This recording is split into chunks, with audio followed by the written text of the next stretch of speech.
एक बड़ा ही धनवान आदमी एक गांव में रहता था। जैसे कि ज़्यादातर पैसे वालों को होता है, इस धनवान सेठ को भी अपने पैसों का घमंड था। वह जिस गांव में रहता था वहां पर ज़्यादातर लोग किसान थे। इन सभी किसानों के पास जितनी ज़मीन थी उससे कई गुना ज़्यादा ज़मीन इस सेठ के पास थी। कई गरीब किसान तो इसके लिए इसके खेतों में काम करते थे। इसी गांव में मोहन नाम का एक बड़ा ही मेहनती और सच्चा किसान रहता था। मोहन का परिवार थोड़ा बड़ा था। उसके परिवार में उसके बूढ़े माँ बाप, पत्नी और 3 बच्चे थे जो अभी काफ़ी छोटे थे। मोहन के पास ज़्यादा ज़मीन नहीं थी, लेकिन जितनी भी थी उसमें वह बड़ी मेहनत करता और अपने परिवार का पेट पालने लायक अनाज उगा लेता था। बाकी के किसान भी यह देखकर हैरान रह जाते कि कोई कैसे इतनी सी जमीन में इतना ज़्यादा फसल उगा सकता है। एक वर्ष उस गांव में काफ़ी ज़्यादा बारिश हुई, जिसके चलते कई किसानों की फसलें बर्बाद हो गई, जिनमें से एक मोहन भी था। अब मोहन धर्म संकट में पड़ गया, क्योंकि उसके परिवार में उसके अलावा कोई और कमाने वाला नहीं था और अपने परिवार को भूखा मरते हुए वो देख नहीं सकता था। वह जानता था कि इस गांव में अगर कोई उसकी मदद कर सकता है तो वह वही घमंडी सेठ है, जिसने गांव के कई अन्य गरीब किसानों को या तो कर्जा दिया है या तो अपने यहाँ काम पर रखा हुआ है। हाथ पर हाथ धरे बैठे रहने के बजाय उसने इस सेठ के पास जाने का फैसला किया और एक दिन उनके पास पहुंच गया। सेठ के पास पहुंचकर मोहन बोला, सेठ जी, आपकी बहुत मेहरबानी होगी अगर आप मुझे थोड़ा सा कर्जा दे दें, जिससे मैं अपने खेतों में फिर से कोई फसल उगा सकूं, या फिर आप मुझे अपने यहाँ नौकरी दे दें ताकि मेरे परिवार को 2 वक्त का खाना मिल सके। घमंडी सेठ को उसकी इन बातों से कोई मतलब नहीं था, लेकिन गांव के सारे लोगों की तरह वह भी यह जानता था कि मोहन कितना मेहनती है और वह जिस भी खेत में काम करेगा वहाँ वह दुगनी फसल उगा सकता है। सेठ ने सोचा, अगर मैं इसे पैसे उधार देता हूँ तो शायद यह स्थिति में नहीं है कि मुझे वापस लौटा सके, लेकिन अगर मैं इसे अपने खेतों में काम करवाता हूँ तो मुझे ज़रूर दुगना फ़ायदा होगा। सेठ मोहन से बोला, देख भाई, पैसा तो मैं तुझे दूंगा नहीं, और मेरे पास अभी खेतों में काम करने के लिए कई किसान पहले से मौजूद हैं, लेकिन तुझ पर तरस खाकर मैं तुझे अपने खेतों में नौकरी देता हूँ, पर मैं तुझे इसके लिए ज़्यादा पैसे नहीं दूंगा। बाकी किसानों को मैं 300 देता हूँ, मैं तुझे 200 ही दे पाऊँगा। मरता क्या न करता। मोहन ने सेठ की शर्त मान ली और उसी दिन से सेठ के खेतों में काम करना शुरू कर दिया। 2 महीने तक नियमित वो सेठ के खेतों में जाकर कड़ी मेहनत करता और देखते ही देखते 4 महीने का काम उसने अपनी मेहनत से 2 महीनों में ही ख़त्म कर दिया। सेठ उसके काम से काफ़ी खुश था, लेकिन वह कभी उसको यह जताता नहीं था। जब सेठ ने देखा कि उसके खेतों का काम अब ख़त्म हो चुका है, अगर वह मोहन को काम से निकाल देता है तो उसके 2 महीने के पैसे बच जाएंगे। तब सेठ ने मोहन को काम से निकालने का फैसला किया।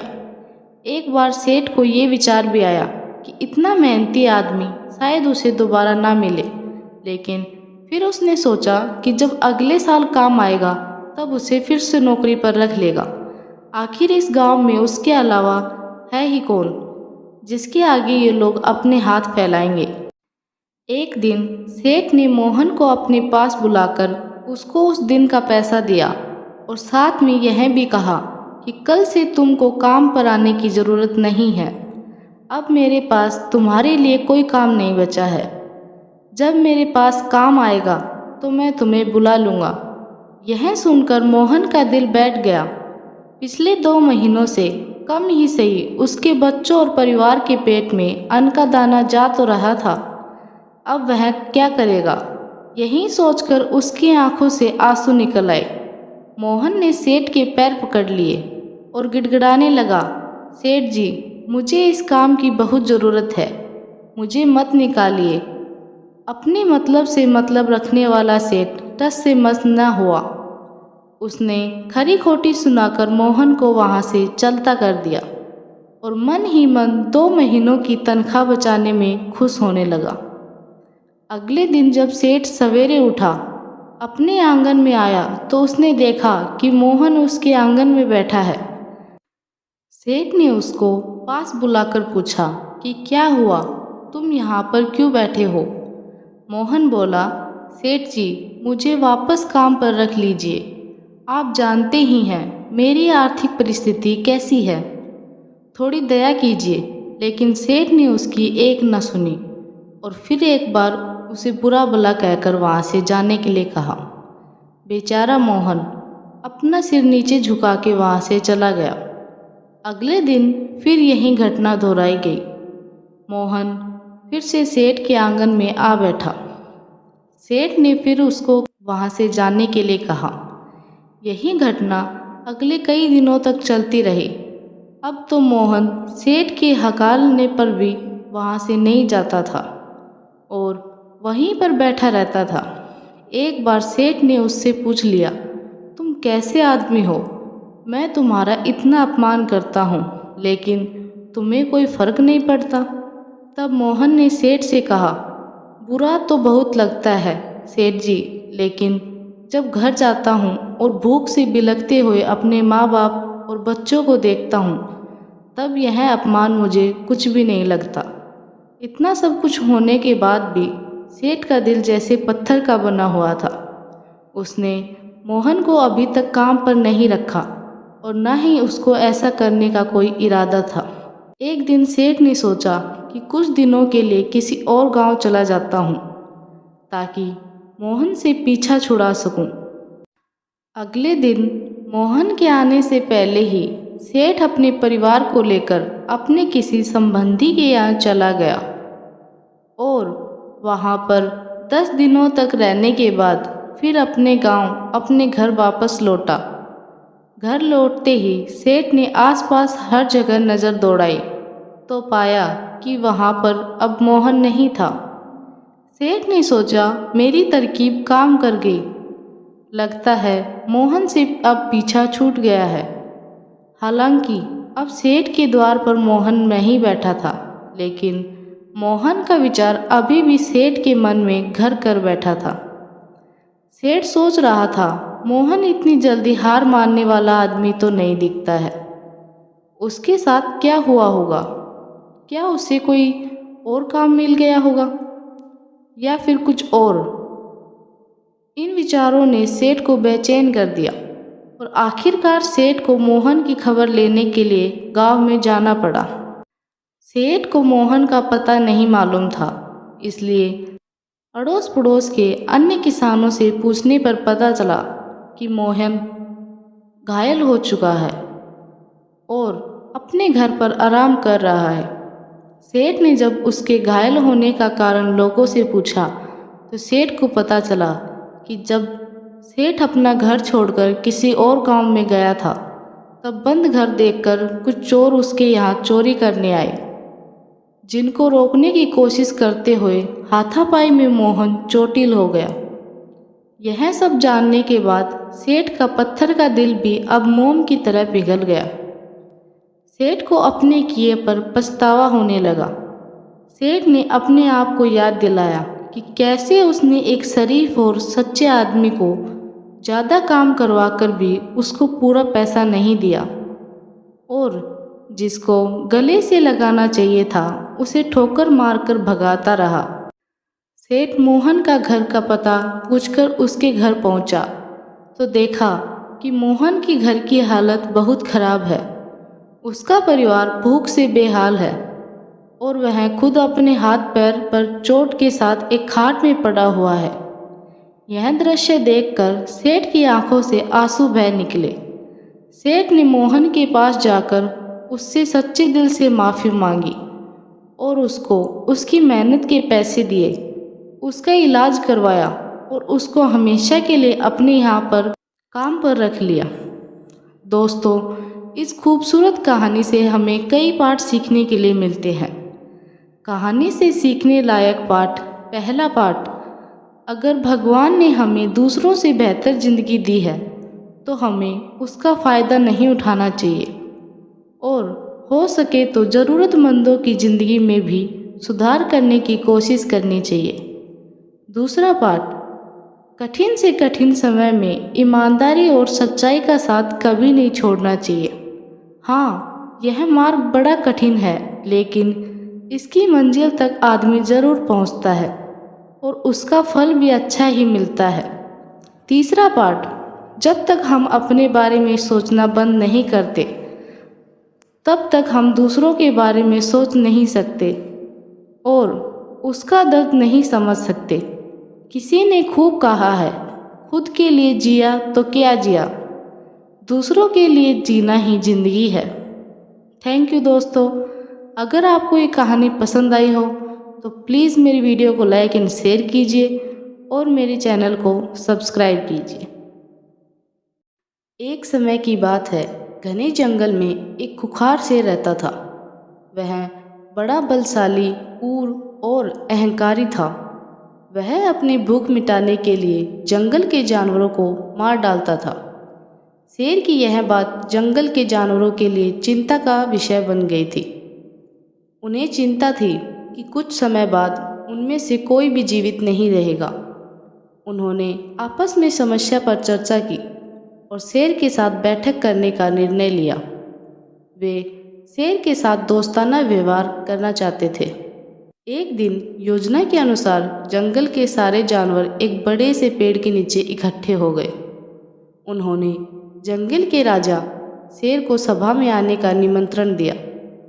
सभा में पशुओं के प्रतिनिधि ने कहा, महाराज, यह हमारा सौभाग्य है कि हमने आपको अपना राजा स्वीकार किया। हमें और भी खुशी है कि आप इस बैठक में शामिल हो रहे हैं। राजा सिंह ने उसे धन्यवाद दिया और कहा, क्या बात है। सभी जानवर एक दूसरे को देखने लगे। वह इस विषय पर चर्चा करने के लिए पर्याप्त साहस जुटा रहे थे।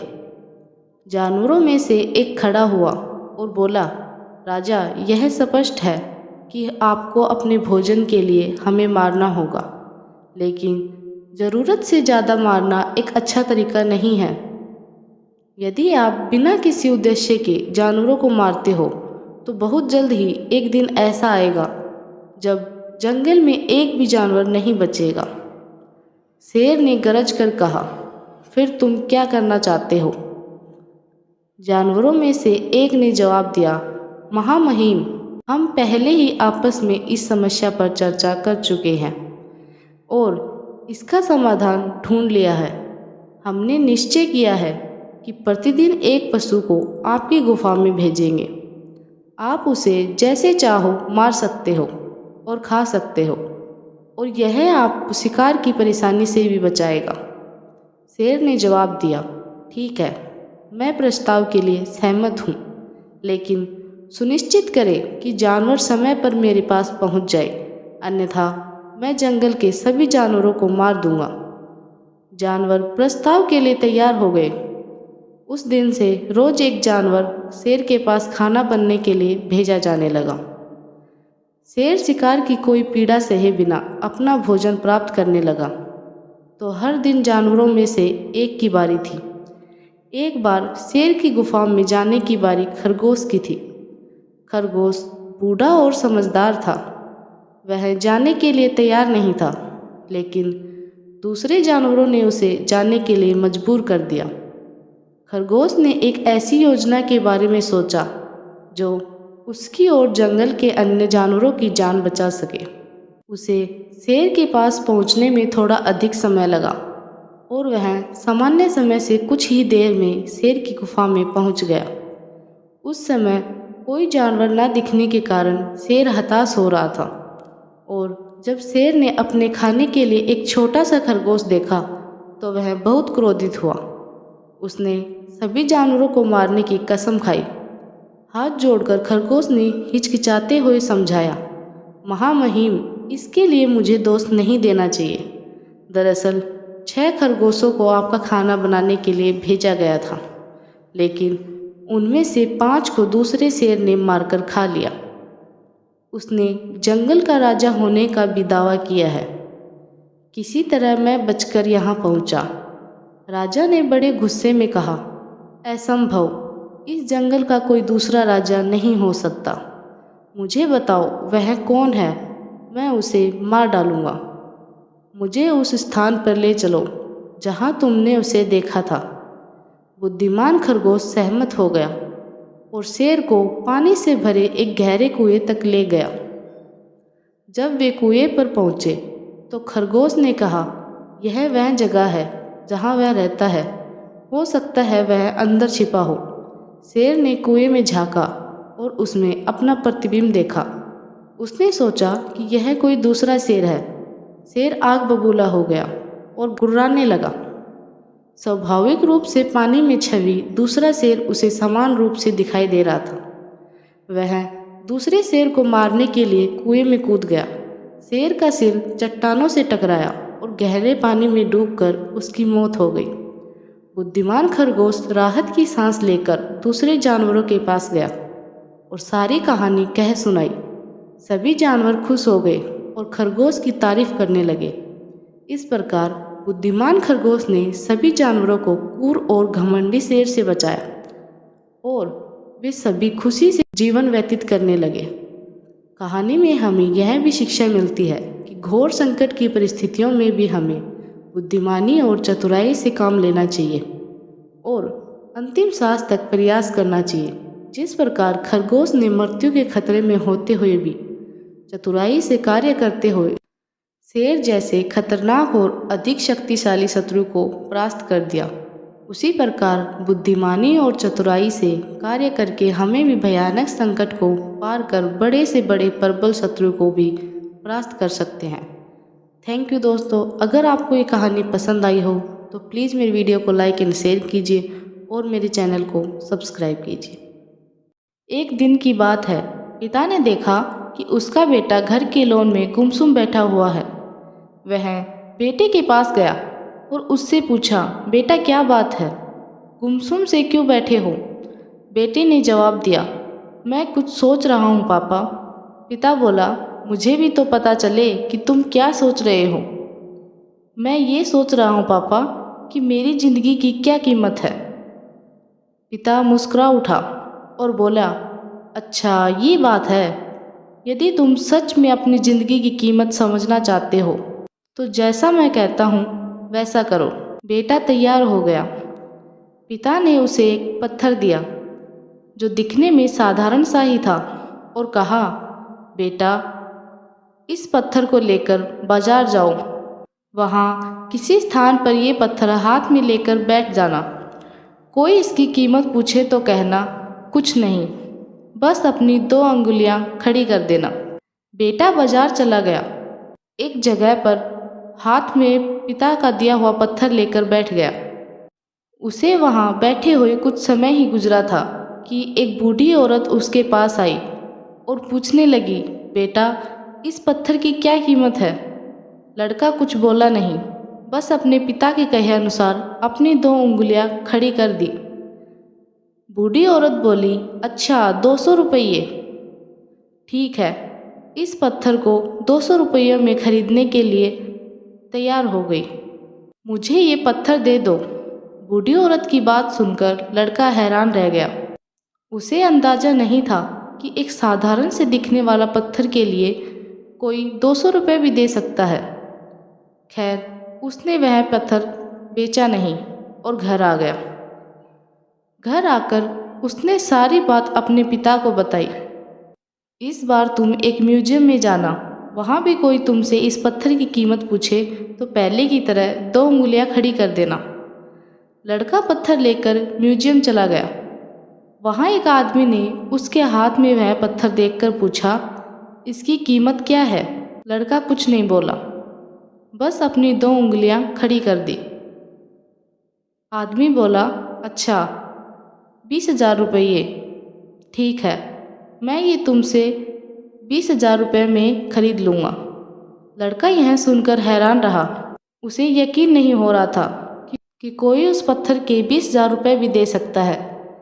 पत्थर बेचने से मना कर वह घर आ गया। अपने पिता को उसने सारी बातें बताई।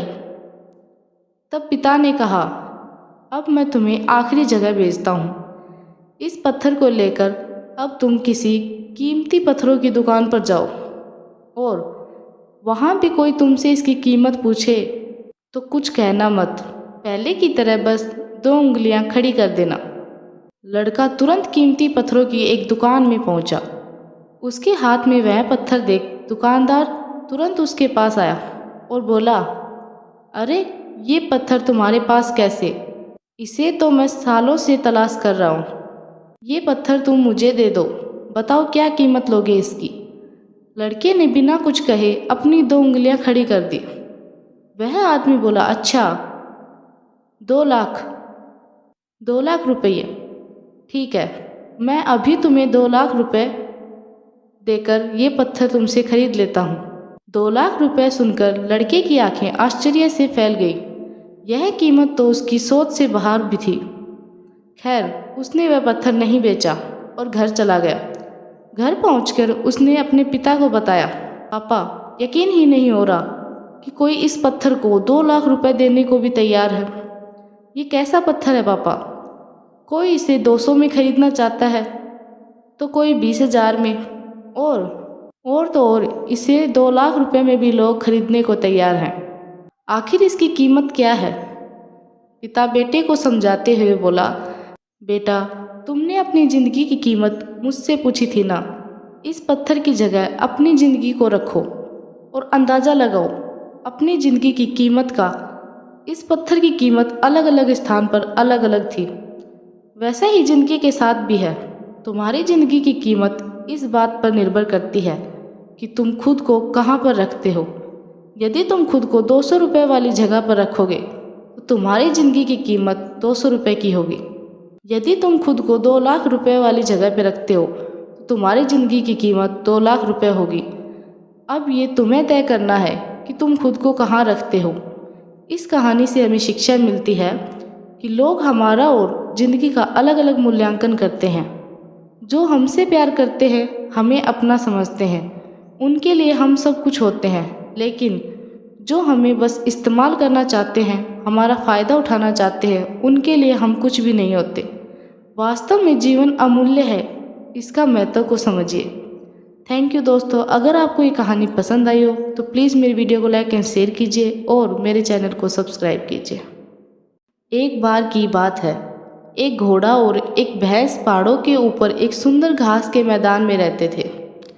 यह भोजन और पानी से भरपूर और सुंदर प्रकृति की गोद में बसा हुआ स्थान था। पहाड़ियाँ कोमल हरी घास से लदी हुई थी। बहती जलधारा ने उनकी प्यास बुझाने के लिए ताज़ा ठंडा पानी प्रदान किया। घोड़ा और भैंस बहुत अच्छे दोस्त बन गए। वे साथ साथ खेलते थे, साथ साथ गाते थे, साथ साथ नाचते थे और साथ साथ भोजन करते थे। एक साल बारिश नहीं हुई। दुर्भाग्य से घास का मैदान सूख गया। धूप की तपिश में घास भी भूरी हो गई। जल्द ही घोड़ा और भैंस कम पानी और घास के लिए लड़ने लगे। एक दिन उनकी रोज की लड़ाई हिंसक हो गई। वे जमकर मारपीट करने लगे। घोड़े ने लात मारी और टक्कर मारी, जबकि भैंस ने अपने विशाल शरीर के साथ एक तरफ धकेल दिया। अंत में भैंस ने अपने तीखे सींगों से घोड़े को घायल कर दिया। घोड़ा बुरी तरह जख्मी हो गया। वह दर्द से कराह उठा। उसने एक बार उस स्थान को छोड़ दिया। कुछ दिन बीत गए। घोड़ा अपनी चोटों से उभरने लगा। उसे काफ़ी अच्छा लग रहा था। उसे भैंस पर बहुत गुस्सा भी आ रहा था। वह भूल नहीं पा रहा था कि कैसे कभी उसके पक्के दोस्त भैंस ने उसे इतनी बुरी तरह चोट पहुंचाई थी। वह अपना बदला लेने की योजना बनाने लगा। उसने सोचा और अंत में एक निष्कर्ष पर पहुंचा। उसने मदद के लिए एक आदमी के पास जाने का फैसला किया। वह एक आदमी से मिला और अपनी कहानी सुनाई। उसने मदद की गुहार लगाई। उस आदमी ने कहा, अच्छा मेरे प्यारे घोड़े, तुम और भैंस आपस में लड़े और तुम हार गए। हारने वाले की मदद क्यों करनी चाहिए? इसके अलावा भैंस के तेज सींग होते हैं। अगर वह तुम्हें चोट पहुंचा सकती है तो वह निश्चित रूप से मुझे मार डालेगी। उस आदमी ने कंधे उचकाए और कहा, तुमने मेरा फैसला सुन लिया, अब मुझे जाने दो, अपना काम करने दो। घोड़ा उदास हो गया। जैसे ही वह आदमी से आगे बढ़ने लगा, घोड़े ने दयनीय स्वर में फिर से विनती की, यदि आप मेरी मदद करते हैं तो मैं आपको उस शक्तिशाली भैंस को पकड़ने में मदद करूंगा। फिर आप उसे रख सकते हैं और मैं अपने घास के मैदान में अकेला रह जाऊंगा। वह आदमी इस प्रस्ताव पर रुक गया और सोचने लगा, लेकिन फिर उसने हंसते हुए जवाब दिया, पकड़ी गई भैंस का मैं क्या करूंगा? वह मेरे किसी काम की नहीं रहेगी। घोड़े ने उसे ये कहते हुए मनाने की कोशिश की, इसका दूध न केवल मीठा है बल्कि बहुत स्वास्थ्यवर्धक भी है। यदि आप इसे रोज पिएंगे तो आप बहुत मजबूत हो जाएंगे। अब वह आदमी संतुष्ट हो गया और घोड़े की मदद करने के लिए तैयार हो गया। उसे केवल चिंता थी, भैंस के सींगों की चिंता थी। घोड़े ने एक योजना सुझाई, आपको जो चाहिए वह एक बड़ी मोटी खड़ी है। घोड़े ने कहा। उसने जारी रखा, मेरी पीठ पर चढ़ो, हर बार भैंस के पीछे भागो, उसे छड़ी से मारो। वह मेरे जितनी तेज नहीं दौड़ सकती और इसलिए हमें वो पकड़ नहीं पाएगी। आपकी योजना बहुत अच्छी लगती है, मुझे उम्मीद है कि यह काम करेगी। मैं इस सौदे के लिए तैयार हूँ। आदमी खुशी से कहा। उन्होंने अगली सुबह योजना को अंजाम देने का फैसला किया। वह आदमी अपने हाथ में एक बड़ी मोटी छड़ी लेकर घोड़े की पीठ पर चढ़ गया। उन्होंने घास के मैदान में भैंस को देखा। घोड़ा भैंस के पीछे भागने लगा और उस आदमी ने उसे छड़ी से मारा। योजना काम कर रही थी। छड़ी के कुछ जोरदार प्रहार के बाद भैंस जमीन पर गिर गई। उस आदमी ने जल्दी से भैंस को पकड़ लिया और उसे अपनी झोपड़ी के बगल में एक पेड़ से बांध दिया। घोड़ा अपनी जीत पर खुश था। उसने न केवल अपना बदला लिया था बल्कि घास के मैदान का एकमात्र मालिक भी बन गया था। उसने उस आदमी को धन्यवाद किया और जाने ही वाला था कि उसने देखा कि वह भी पेड़ से बंधा हुआ है। घोड़ा चौंक गया। वह उस आदमी की ओर मुड़ा और बोला, प्रिय मित्र, अब जब तुम्हारा काम पूरा हो गया है तो तुम मुझे छोड़ दो। मैं हरी घास का आनंद लूँगा और तुम भैंस के दूध का आनंद लोगे। आदमी ने जवाब दिया, मेरे प्यारे दोस्त, तुमने मेरी बहुत मदद की है। तुम समझदार हो। तुमने मुझे भैंस पकड़ना और घोड़ों की सवारी करना सिखाया। अब मुझे अच्छी तरह पता है कि तुम दोनों बहुत उपयोगी हो। मैं दोनों में से किसी को भी नहीं जाने दे सकता। मैं वादा करता हूँ कि मैं आपकी अच्छी देखभाल करूँगा। उदास घोड़े ने विश्वासघात महसूस किया, लेकिन कुछ देर सोचने के बाद उसने महसूस किया कि वह पीड़ित था, क्योंकि वह क्षुद्र और तामसिक था। आदमी को भैंस के दूध का राज बताकर उसे फंसाने में मदद कर उसने अपने दोस्त भैंस को धोखा दिया। उस दिन के बाद उसने निश्चय किया कि वह फिर कभी किसी के भरोसे को धोखा नहीं देगा, यहाँ तक कि उसे बंदी बनाने वाले व्यक्ति को भी नहीं। इसलिए घोड़े और कुत्ते भी मनुष्य के विश्वस्त मित्र बन गए हैं। इस कहानी से हमें शिक्षा मिलती है, एक आदमी जो बदला लेना सीखता है वह अपने घावों को हरा रखता है। इसलिए बदले की आस नहीं रखनी चाहिए। आप यदि किसी का बुरा करते हो तो आपके साथ भी बुरा ही होगा। थैंक यू दोस्तों। अगर आपको ये कहानी पसंद आई हो तो प्लीज़ मेरी वीडियो को लाइक एंड शेयर कीजिए और मेरे चैनल को सब्सक्राइब कीजिए। किसी गांव में एक विधवा औरत रहती थी जिसका एक लौता बेटा था, रामनाथ। माँ बेटे बहुत ही गरीब थे। वह औरत बर्तन साफ करती और लोगों के कपड़े धोती। इसी तरह से अपना और अपने बेटे का पेट पालती थी। रामनाथ जब बड़ा हो गया तो उसकी माँ ने उससे कहा, बेटे, अब मुझ में और काम करने की हिम्मत नहीं रही। तुम्हें ज़रूर कोई काम ढूंढना चाहिए और इसी तरह से अपनी रोजी रोटी कमानी चाहिए। अच्छी बात है माँ, रामनाथ ने कहा और रोजगार की तलाश में निकल गया। जहाँ कहाँ भटका मगर कहीं भी उसे कोई काम नहीं मिला। भटकते भटकते वह एक सेठ के घर पहुंचा। रामनाथ ने सेठ से पूछा, सेठ जी, क्या आपको नौकर की ज़रूरत है? सेठ ने जवाब दिया, हाँ, ज़रूरत तो है। उसी समय से रामनाथ को नौकर रख लिया। पहला दिन भी गुजर गया, मगर सेठ ने अपने नए नौकर से कुछ नहीं करने को कहा। दूसरा दिन भी गुजर गया, मगर सेठ ने कोई भी काम नहीं दिया। तीसरा दिन भी गुजर गया, मगर सेठ ने उसकी तरफ बिल्कुल भी कोई ध्यान नहीं दिया। रामनाथ को यह सब बहुत ही अजीब लगा। उसकी समझ में नहीं आ रहा था कि सेठ ने उसे किस लिए नौकर रखा है। उसने सेठ से जाकर पूछा, मालिक, आप मुझे कोई काम करने देंगे या नहीं? सेठ ने जवाब दिया, हाँ, दूंगा, इसलिए कल तुम्हें मेरे साथ चलना है। अगले दिन सेठ ने रामनाथ को एक मरे हुए बैल की खाल उतारने के लिए कहा और इसके बाद 4 बड़े बड़े बोरे लाने को कहा और सफ़र के लिए 2 ऊँट तैयार करने का हुक्म दिया। एक ऊँट पर बैल की खाल और बोरे लाद दिए गए, दूसरे पर सेठ खुद सवार हो गया और वे लोग चल पड़े। जब वे एक पहाड़ के पास पहुँचे तो सेठ ने ऊँटों को रोक दिया और रामनाथ को बोरे और बैल की खाल उतारने का आदेश दिया। रामनाथ ने ऐसा ही किया। तब सेठ ने कहा कि रामनाथ, बैल की खाल को उतारकर उस पर लेट जा। रामनाथ की समझ में कुछ नहीं आया कि यह सेठ जी क्या कह रहे हैं, मगर उसने मालिक से कुछ भी नहीं पूछा और वैसा ही किया। जैसे ही वह बोल रहे थे, वह बैल की खाल पर लेट गया और सेठ ने रामनाथ को खाल में लपेटकर एक बंडल सा बनाया और उसे अच्छी तरह कसकर बांध दिया। फिर वह एक चट्टान के पीछे जाकर छुप गया। कुछ देर बाद 2 बड़े बड़े पक्षी वहां आए। उन्होंने उस खाल को अपनी चोंच से चीरने लगे, क्योंकि उसमें से ताज़ा मांस की गंध आ रही थी। और वह दोनों पक्षी उस बंडल को उड़ाकर एक पहाड़ की चोटी पर ले गए। चोटी पर पहुंचकर पक्षी उस खाल को चोंच और पंजों से नोचने लगे और उसे इधर उधर खींचने लगे। खाल फट गई और उसमें से रामनाथ लुढ़क कर बाहर आ गया। पक्षियों ने उसे देखा तो वह डरकर उड़ गए और खाल को भी अपने साथ ले गए। रामनाथ उठकर खड़ा हुआ और अपने इर्द गिर्द देखने लगा।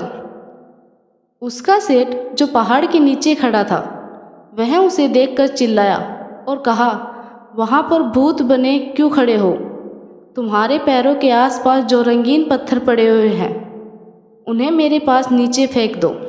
रामनाथ ने अपने आसपास नज़र डाली तो वहाँ पर सचमुच ही बहुत ही हीरे इधर उधर बिखरे पड़े हुए थे। वहाँ कई तरह के खूबसूरत हीरे धूप में चमक रहे थे। रामनाथ हीरे उठा उठाकर नीचे अपने सेठ के पास फेंकने लगा। सेठ ने उन हीरों को उठाकर जल्दी जल्दी अपने बोरे में भरने लग गया। रामनाथ बहुत देर बाद दिमाग में एक ख्याल आया। वह बहुत गहरी सोच में पड़ गया और परेशान हो गया। उसने अपने मालिक से पूछा, मालिक, मैं यहाँ से नीचे कैसे उतरूँगा? कुछ और हीरे नीचे फेंक दो, फिर मैं तुम्हें बताऊँगा। सेठ ने जवाब दिया। सेठ ने अपने सारे बोरे भरे और वहाँ से चल दिया। रामनाथ ने जब अपने आसपास देखा तो उसने पाया कि चारों ओर लोगों की हड्डियाँ थीं, जो शायद सेठ के नौकर रहे होंगे। रामनाथ को अपने ऊपर पंखों की जोरदार फड़फड़ाहट सुनाई दी और इससे पहले कि वह मुड़ सके, एक बड़ा सा पक्षी उस पर झपटा और वह टुकड़े ही करने वाला था कि रामनाथ ने अपने होश कायम में रखे और अपने दोनों हाथों से पक्षी के पंजे जकड़ लिए और उन्हें कसकर पकड़े रहा। पक्षी जोर से चीख पड़ा और रामनाथ को नीचे गिरा देने के लिए चक्कर काटने लगा। आखिर में वह पक्षी जमीन पर गिर गया और रामनाथ भी सुरक्षित जमीन पर आ गया। उस पक्षी के पैर छोड़ दिए और पक्षी हवा में उड़ गया। इस तरह रामनाथ मौत के भयानक मुंह से सही सलामत निकल आया। वह बाजार में जाकर फिर से काम की तलाश करने लगा। अचानक उसे वहीं सेठ फिर से दिखाई दिया। वह सेठ फिर से एक बार रामनाथ की तरफ आ रहा था। तब रामनाथ ने पूछा, सेठ, क्या आपको नौकर की ज़रूरत है? क्या उसके दिमाग में भूलकर भी वह बात नहीं आई कि उसका नौकर जिंदा लौट कर भी आ सकता है? ऐसा तो पहले कभी नहीं हुआ था, इसलिए उसने रामनाथ को कोई दूर नहीं समझा और अपने साथ घर ले गया। सेठ ने रामनाथ को फिर से वैसा ही करने को कहा। सेठ ने उसे एक मरे हुए बैल की खाल उतार कर लाने को कहा। उसके बाद 2 ऊँट तैयार करने को कहा और बोरे लाने का हुक्म दिया। उसके बाद वह पहाड़ की तरफ रवाना हो गए। वहाँ पर पहुंचकर सेठ ने पहले की तरह ही रामनाथ को खाल पर लेटने और उसे अपने इर्द गिर्द लपेटने के लिए कहा। रामनाथ ने कहा, मुझे करके दिखाइए, मैं ठीक से समझा नहीं। इसमें क्या बड़ी बात है, देखो ऐसे करना है। सेठ ने जवाब दिया और फैलाई हुई खाल पर लेट गया। जब रामनाथ ने तुरंत सेठ को लपेटकर खाल का एक बंडल बना दिया, उसे कसकर बांध दिया और एक तरफ जाकर छुप गया। सेठ चिल्लाया, यह तुमने मेरे साथ क्या किया? मगर इसी समय वहीं 2 बड़े बड़े पक्षी उड़ते हुए आए और बैल की खाल को उड़ाकर पहाड़ की चोटी पर ले गए। वहां पहुंचकर वह खाल को चोंच और पंजों से फाड़ने लगे, मगर बीच में सेठ को लिपटा हुआ देखकर वह डर गए और उड़ गए। सेठ लड़खड़ाता हुआ खड़ा हो गया। वक्त बर्बाद मत करना, हीरे नीचे फेंको, जैसा मैंने किया था। रामनाथ ने नीचे से जोर से आवाज़ लगाई। तब सेठ उसे पहचान गया और डर और गुस्से से थर थर काँपने लगा। तुम पहाड़ से नीचे कैसे उतरे? सेठ ने रामनाथ से पूछा। जल्दी से मुझे जवाब दो, हीरे नीचे फेंक दो। जब मेरे पास काफ़ी हीरे हो जाएंगे तब मैं तुम्हें बता दूंगा कि पहाड़ से नीचे कैसे उतरा जा सकता है। जैसे ही रामनाथ ने यह कहा, वैसे ही सेठ हीरे नीचे फेंकने लगा और रामनाथ उन्हें जल्दी जल्दी उठाने लगा। जब बोरे पूरे भर गए तब रामनाथ ने उन्हें ऊँट पर लाद दिया और सेठ से कहा, अब जरा अपने इर्द गिर्द नज़र डालो। जिन आदमियों को तुमने मौत के मुंह में धकेला था, उनकी हड्डियां सभी जगह बिखरी पड़ी हैं। तुम उनसे नीचे उतरने का रास्ता क्यों नहीं पूछते? जहाँ तक मेरा सवाल है, मैं तो अपने घर चला कहकर रामनाथ ने ऊँट का मुंह मोड़ा और अपनी माँ के घर की ओर चला गया। सेठ पहाड़ की चोटी पर इधर उधर दौड़ता रहा और धमकियाँ देता रहा, चिल्लाता रहा, मगर यह सब कुछ बेकार था। वहाँ उसकी सुनने वाला कोई नहीं था। सेठ को अपने किए हुए कुकर्मों की सज़ा मिल गई और वह भी वहीं पर तड़प तड़प कर मर गया। जबकि रामनाथ अब बहुत ही धनवान होकर अपने घर लौट आया। वह अपनी माँ के साथ एक खुशनुमा जिंदगी बिताने लगा। इस कहानी से हमें सीख मिलती है कि जैसे तुम दूसरों के साथ करोगे, वैसे ही फल तुम्हें भी मिलेगा। अच्छा करोगे तो अच्छा होगा, बुरा करोगे तो बुरा ही होगा। थैंक यू दोस्तों। अगर आपको ये कहानी पसंद आई हो तो प्लीज़ मेरे वीडियो को लाइक एंड शेयर कीजिए और मेरे चैनल को सब्सक्राइब कीजिए। आज की कहानी है 4 बेलगाम घोड़े। आइए कहानी को हम शुरू करते हैं। कई सालों पहले किसी एक राज्य में एक राजा राज करता था। इस राजा को घोड़े पालने का बहुत शौक था। इस राजा के पास वैसे तो कई सारे घोड़े थे, लेकिन इसके पास 4 ऐसे जंगली घोड़े थे जो इस राजा को काफ़ी पसंद थे। राजा ने इन घोड़ों को ट्रेन करने के लिए कई ट्रेनरों को बुलाया, मगर कोई भी इन घोड़ों को अच्छे से ट्रेन नहीं कर पाया।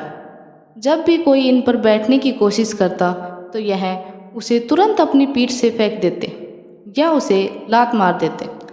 राजा को घोड़े बहुत प्यारे थे, इसलिए ट्रेनरों को सख्त वार्निंग दी जाती थी कि इन पर जोर ज़बरदस्ती ना की जाए, यानी कि इन्हें मारा पीटा ना जाए। कई महीने निकल गए, मगर कोई भी ट्रेनर घोड़ों को अच्छी तरह से ट्रेन नहीं कर पाया। तब राजा ने अपने राज्य में ढिंढोरा पिटवाया कि जो भी व्यक्ति इन घोड़ों को अच्छे से ट्रेन कर देगा, उसे बहुत बड़ा इनाम दिया जाएगा। कुछ दिनों बाद एक युवा ट्रेनर राजा के पास आया। राजा ने अपनी शर्त घोड़ों की ट्रेनिंग बिना मार पिटाई के होनी चाहिए, ऐसा युवा को बताया। युवा ने राजा की शर्त मान ली और अपनी तरफ से भी राजा के सामने 2 शर्तें रख दी। युवा ट्रेनर बोला, मैं आपकी हर शर्त मानने के लिए तैयार हूँ, मगर मेरी भी 2 शर्तें हैं। जो आप मानो तभी मैं आपके घोड़ों को ट्रेन कर पाऊँगा। राजा ने कहा, पहले शर्त तो बताओ। ट्रेनर बोला, पहली शर्त है कि मुझे इन घोड़ों को ट्रेन करने के लिए कुछ महीने या पूरा साल भी लग सकता है, उतना वक्त दिया जाए। और दूसरी शर्त यह है कि इन घोड़ों के खाने पीने रहने का बंदोबस्त पूरा मुझ पर छोड़ दिया जाए। राजा के पास कोई और विकल्प नहीं था। कोई भी ट्रेनर आज तक घोड़ों को ट्रेन करने में सफल नहीं हो पाया था और अब तो नए ट्रेनर्स भी आने बंद हो गए थे। राजा ने युवा ट्रेनर की सारी शर्तें मान ली और घोड़े उसे सौंप दिए। युवा ट्रेनर अगले ही दिन से ही एक बड़े बाड़े में इन घोड़ों को लेकर गया और वहाँ सबको खुला छोड़ दिया। ट्रेनर बाड़े के किनारे किनारे पर दौड़ने लगा। फिर दौड़ते दौड़ते थकने के बाद यह युवा ट्रेनर वहीं बाड़े में लेट गया। वहाँ से उठने के बाद उसने खुद ही घोड़ों को चारा खिलाया और पानी पिलाया। इन सब प्रक्रिया के दौरान उसने घोड़ों को नहीं बांधा था। अगले दिन भी ट्रेनर वही सारा काम दोहराया जो उसने पहले दिन किया था। यह काम उसका नित्य कर्म बन गया था। वह घोड़ों को बाड़े में खुला छोड़ देता, उन्हें घास चारा खिलाता और बाड़े के किनारे किनारे दौड़ता रहता। धीरे धीरे चारों घोड़े भी उस ट्रेनर के पीछे पीछे दौड़ना शुरू कर दिए। घोड़ों को लगने लगा कि ट्रेनर उनका दोस्त है और उनसे प्यार करता है। सारे घोड़े ट्रेनर के साथ बहुत ही सहज महसूस करने लगे। कुछ महीने बीतने के बाद एक दिन राजा अपने घोड़ों की खबर लेने के लिए और यह देखने के लिए कि ट्रेनिंग कैसी चल रही है बाड़े में आया। राजा ये देखकर खुश हो गया कि सारे घोड़े ट्रेनर के पीछे पीछे दौड़ रहे थे। राजा को अब यकीन हो गया कि यह ट्रेनर ही उसके घोड़ों को ट्रेन कर सकता है। राजा खुशी खुशी वहाँ से चला गया। देखते ही देखते 1 साल बीत गया। तब जाकर युवा ट्रेनर ने राजा को संदेशा भिजवाया कि घोड़े पूरी तरह ट्रेंड हो गए हैं, सो राजा एक बार आकर देख ले। राजा की हाजिरी में युवा ट्रेनर ने एक के बाद एक सभी घोड़ों की सवारी की और उन्हें मनचाही जगह पर ले जाकर दिखाया। राजा यह देखकर बहुत खुश हो गया। राजा ने युवा ट्रेनर से पूछा कि मुझे तुम बताओ, तुमने ये कैसे किया? युवा ट्रेनर ने राजा को सारी बात समझाते हुए कहा, मैंने सबसे पहले इन घोड़ों को अपनापन महसूस कराया। इनके साथ रहकर मैंने इनको आज़ाद करके यह जताया कि मैं इनका दोस्त हूँ और मैं इनसे प्यार करता हूँ। फिर मैंने इनको खाना और पानी देकर उनके साथ करीब जाने की कोशिश की और इनके साथ खेलकर इन्हें सिखाने की कोशिश की। इस तरह धीरे धीरे यह मुझे अपने करीब आने देने लगे, अपनी पीठ पर बैठने देते और फिर एक दिन ऐसा भी आया जब मुझे यह पीठ पर बिठाकर दौड़ने लगे। राजा ने युवा ट्रेनर की समझदारी की प्रशंसा की। उसे वादे के अनुसार लाखों सोना मुहावरे दी और साथ में हमेशा के लिए इन चारों घोड़ों की देखभाल करने की नौकरी भी दी। दोस्तों, कहानी तो बहुत ही मज़ेदार और रोचक है, मगर इसका जो सारांश है बहुत ही गहरा है। अगर मनुष्य के जीवन के साथ इन 4 घोड़ों की तुलना की जाए तो यह 4 घोड़े होंगे चिंता, गुस्सा, घमंड और लालच। और मनुष्य की बुद्धि को हम युवा ट्रेनर की तरह देख सकते हैं, जिससे युवा ट्रेनर में समय लेकर और समझदारी से धीरे धीरे चारों बदमाश घोड़ों पर काबू पाया। उसी तरह कोई भी मनुष्य अपने जीवन के सबसे बदमाश घोड़े यानी कि चिंता, क्रोध, घमंड और लालच पर काबू पा सकता है। पहला, अप्रशिक्षित घोड़ा जो कि चिंता है।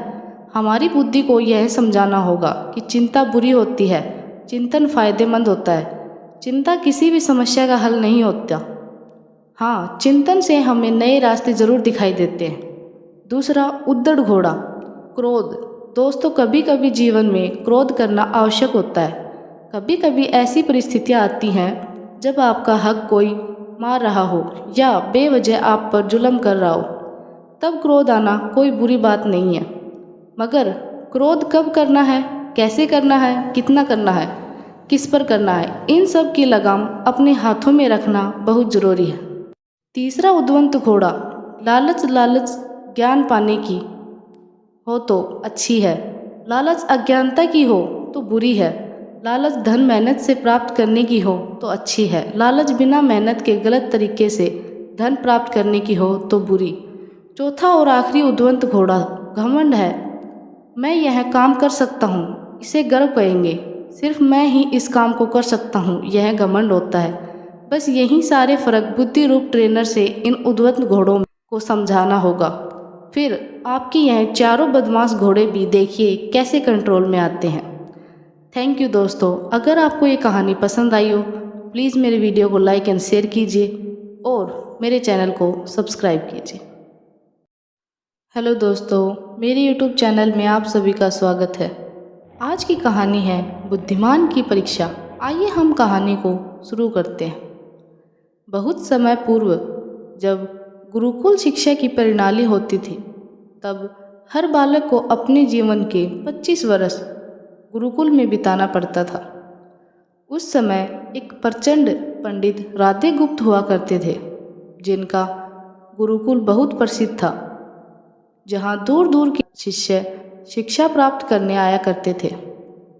बात उन दिनों की है जब राधे गुप्त की उम्र ढलने लगी और उसकी पत्नी का देहांत हो चुका था। घर में विवाह योग्य एक कन्या थी। राधे गुप्त को हर समय उसकी चिंता सताती रहती थी।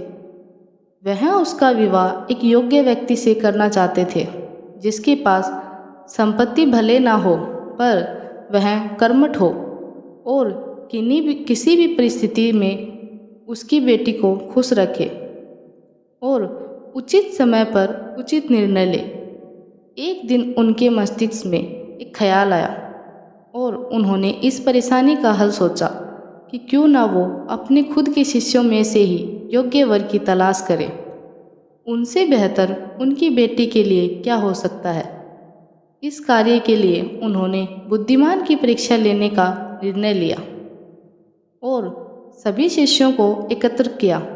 राधे गुप्त ने सभी से कहा कि वे एक परीक्षा आयोजित करना चाहते हैं, जिसमें सभी की बुद्धिमानी का परिचय होगा। उन्होंने सभी से कहा कि उन्हें अपनी पुत्री के विवाह की चिंता है, जिसके लिए उनके पास पर्याप्त धन नहीं है।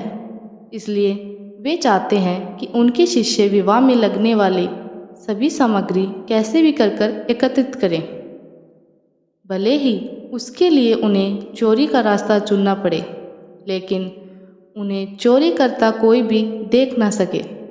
इसी एक शर्त का पालन भी सभी को करना है। अगले दिन से ही सभी शिष्य कार्य में जुट गए। रोजाना कोई न कोई तरह तरह की वस्तुएं चुरा कर लाता और राधे गुप्त को दे देता।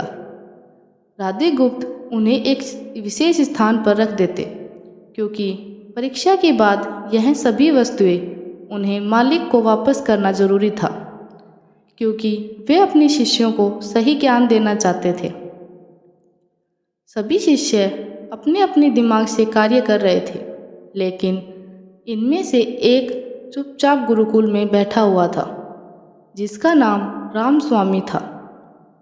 वह राधे गुप्त का सबसे करीबी और होनहार छात्र था। उसे ऐसा बैठ देख राधे गुप्त ने इसका कारण पूछा। तब रामस्वामी ने बताया कि आपने परीक्षा की शर्त के रूप में कहा था कि चोरी करते वक्त इसे कोई ना देख सके। इस प्रकार अगर हम अकेले में भी चोरी करते हैं तब भी हमारी अंतरात्मा उसे देख रही है। हम खुद से उसे नहीं छिपा सकते। इसका अर्थ यही है कि चोरी करना व्यर्थ है। उसकी यह बात सुनकर राधे गुप्त के चेहरे पर खुशी छा जाती है। वे उसी वक्त सभी को एकत्रित करते हैं और पूछते हैं कि आप सब ने जो चोरी की, क्या उससे किसी ने देखा? सभी कहते हैं नहीं। तब राधे गुप्त कहते हैं कि क्या आप अपने अंतर्मन से भी इस चोरी को छिपा सकते हैं? सभी को बात समझ आ जाती है और सबका सिर नीचे झुक जाता है, सिवाय रामस्वामी के। राधेगुप्त रामस्वामी को बुद्धिमान की परीक्षा में अव्वल पाते हैं और सभी के सामने कहते हैं कि यह परीक्षा मेरी पुत्री के लिए उचित वर तलाशने के लिए की गई थी। इस प्रकार मैं रामस्वामी का विवाह अपनी पुत्री के साथ तय करता हूँ। सभी खुशी से झूम उठते हैं, साथ ही चुराई हुई हर एक वस्तु को उसके मालिक को सौंप विनम्रता से क्षमा मांगते हैं। इस कहानी से हमें शिक्षा मिलती है, बुद्धिमानी की परीक्षा से यही शिक्षा मिलती है कि कोई भी कार्य अंतर्मन से छिपा नहीं रहता और अंतर्मन ही मनुष्य को सही राह दिखाता है। इसलिए मनुष्य को किसी भी कार्य के लिए, सही गलत के लिए अपने मन को टटोलना सबसे ज़रूरी है। आज मनुष्य ने अंतरात्मा की आवाज़ सुनना बंद कर दिया है, इसलिए वो गलत रास्ते पर जा रहा है। हमारी अंतरात्मा कभी हमें गलत राह नहीं दिखाती। यह ज़रूर है कि मन की आवाज़ हमें वो करने की सलाह देती है जिसे दिमाग कभी स्वीकार नहीं करता, क्योंकि दिमाग सदैव स्वहित में कार्य करता है। मन हमें सही और गलत का परिचय कराता है। यह सही गलत का परिचय ही हमें सदैव बुराई से दूर रखता है। किसी भी कार्य के पहले हमें मन की आवाज़ जरूर सुनना चाहिए। इस परीक्षा के जरिए राधेगुप्त ने अपनी पुत्री के लिए एक उचित वर्ग भी तलाश कर लिया और शिष्यों को जीवन का अमूल्य ज्ञान दिया। आज के वक्त में कोई भी शिक्षक एवं शिक्षण पद्धति मनुष्य को धन कमाने का ही ज्ञान देते हैं। एक बालक का सर्वांगीण विकास कहीं ना कहीं लुप्त हो चुका है। आज का मनुष्य केवल बड़े होकर एक धनवान व्यक्ति बनने का ही ज्ञान विद्यालयों में लेता है। उस बालक को सही गलत का बोध कराने का दायित्व कोई भी नहीं लेता, क्योंकि उनके माता पिता भी आज के दौर में बस पैसा कमाने में लगे रहते हैं और शिक्षक भी केवल किताबी ज्ञान देकर अपने दायित्व में मुख मोड़ लेते हैं। ऐसे में यह छोटी छोटी कहानियाँ व्यक्ति को सही गलत सिखाने में अहम भूमिका निभाती है, लेकिन आजकल इसके लिए भी वक्त मिलना मुश्किल है। यह एक गंभीर समस्या है, जिसके फलस्वरूप आज के बच्चे आसानी से गलत राह पर चले जाते हैं और उन्हें इनका भाव तब होता है जब वे पूरी तरह ग्रस्त हो जाते हैं। अतः ज़रूरी है कि हम सभी आज की पीढ़ी को ज्ञानवर्धक बातें भी सिखाएं। थैंक यू दोस्तों। अगर आपको ये कहानी पसंद आई हो तो प्लीज़ मेरी वीडियो को लाइक एंड शेयर कीजिए और मेरे चैनल को सब्सक्राइब कीजिए। हेलो दोस्तों, मेरे यूट्यूब चैनल में आप सभी का स्वागत है। आज की कहानी है वनराज का बदला। आइए हम कहानी को शुरू करते हैं। एक नगर में चंद्र नामक राजा का शासन था। उसके राजमहल के बगीचे में बंदरों का एक समूह रहता था। बगीचे के फलों के अतिरिक्त राजा के सेवकों द्वारा प्रतिदिन प्रदान किए जा रहे भोजन का सेवन कर वे बहुत हष्ट-पुष्ट हो गए थे। बंदरों का सरदार वानरराज एक बूढ़ा बंदर था जो अति बुद्धिमान था। समय समय पर वह अपना परामर्श बंदरों के समूह को दिया करता था। राजमहल में 2 भेड़ें भी थीं। राजा के पुत्र उनके साथ खेला करते थे। 2 भेड़ों में से एक भेड़ बहुत चटोरी थी। जब मन करता वह रसोई घर में घुस जाती और वहाँ खाने की जो भी चीज़ें पाती खा जाती। रसोइया भेड़ की इस हरकत पर बहुत क्रोधित होता और जो हाथ में आता वह वस्तु फेंक कर उसे मारता। एक दिन वानरराज ने रसोइयों को भेड़ को एक बर्तन फेंककर मारते हुए देखा।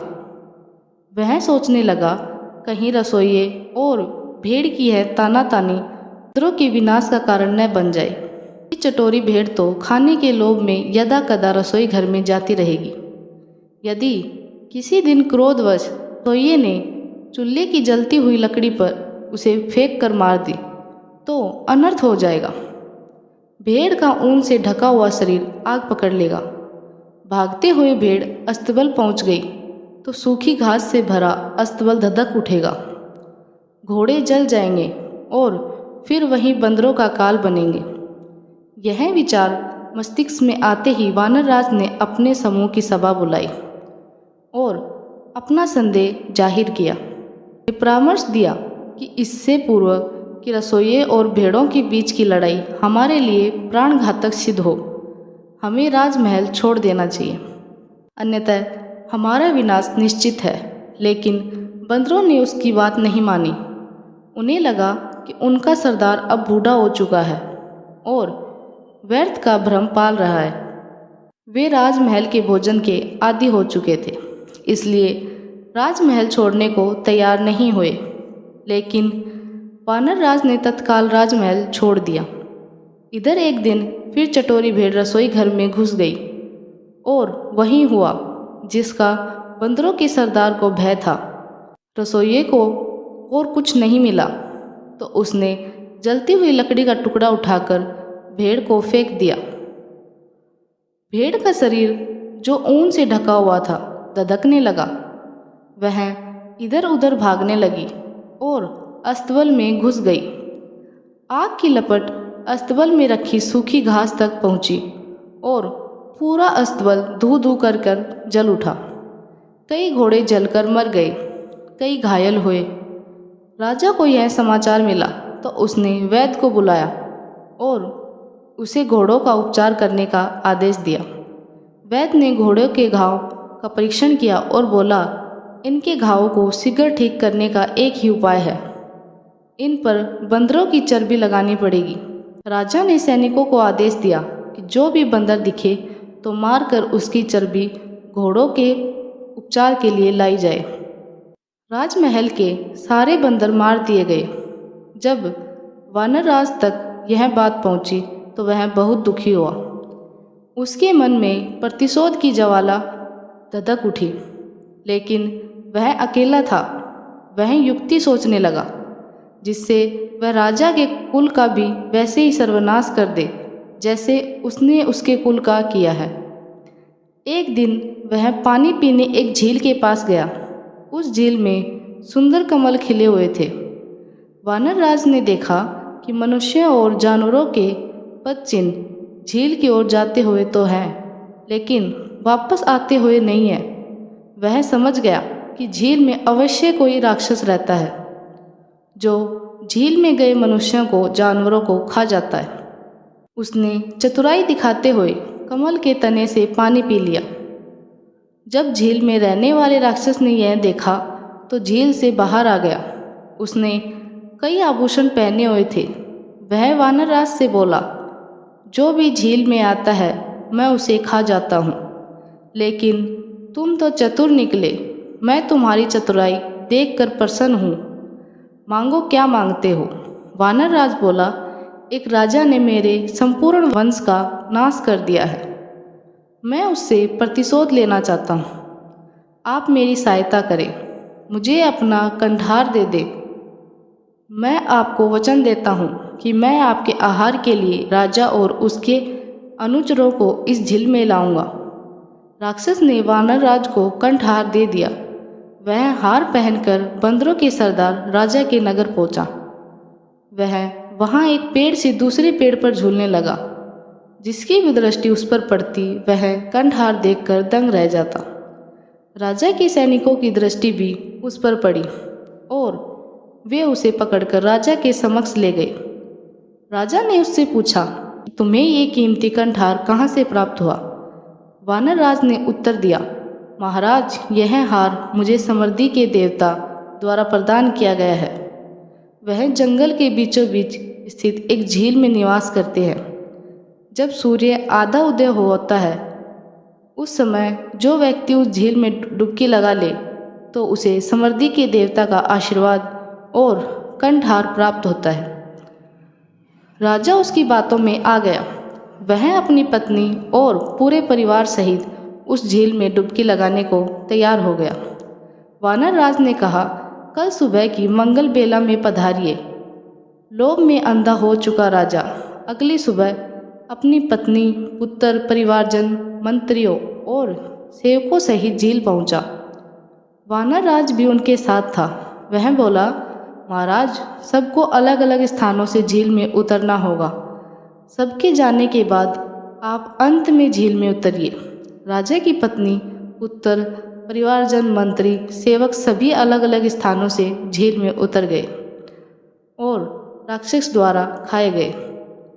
बहुत देर तक जब कोई बाहर नहीं आया तो राजा ने चिंतित होकर पूछा, हे वनराज, मेरी पत्नी, पुत्र, परिवारजन, मंत्री और सेवक बाहर क्यों नहीं आ रहे?